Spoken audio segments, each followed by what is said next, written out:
आणि आता एक ब्रेकिंग न्यूज समोर येते। राहुल गांधी यांच्या सभेच्या वेळेमध्ये बदल झालेला आहे। राहुल गांधी यांची सभा आज संध्याकाळी 6:30 वाजता होणार आहे। आधी राहुल गांधी 4:30 वाजता ही सभा होणार होती। आता राहुल गांधींची सभा 6 नंतर सुरू होणार आहे। सभेनंतर राहुल गांधी दिल्लीला जाणार आहेत अशी देखील माहिती समोर येते। पुणे विमानतळावरून राहुल गांधी आधी कोरेगाव पार्क भागातील कॉन्रॅड या हॉटेलवर जाणार आहेत। कॉन्रॅड हॉटेलवरून राहुल गांधी सभेच्या ठिकाणी येणार आहेत अशी देखील माहिती समोर येते। नितीन पाटणकर आमचे प्रतिनिधी फोन लाईन वरून आपल्या सोबत आहेत। नितीन, आपण पाहतोय राहुल गांधींच्या सभेत आता बदल झालाय, नेमकं काय घडलंय?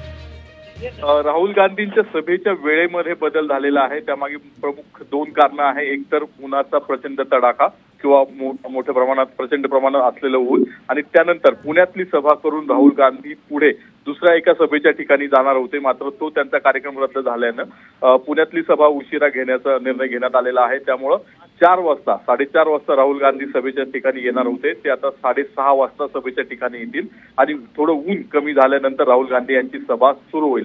त्याच्या आधी ते कॉन्रॅड हॉटेल या ठिकाणी जाणार आहेत आणि काँग्रेसचे राज्यातले नेते, प्रमुख नेते, त्याचबरोबर काँग्रेसचे महाराष्ट्राचे प्रभारी त्यांनी त्याला हे देखील त्यामुळे आता आपण पाहतोय उन्हाच्या तडाख्यामुळे हा बदल करण्यात आलाय। धन्यवाद नितीन या सविस्तर माहितीसाठी।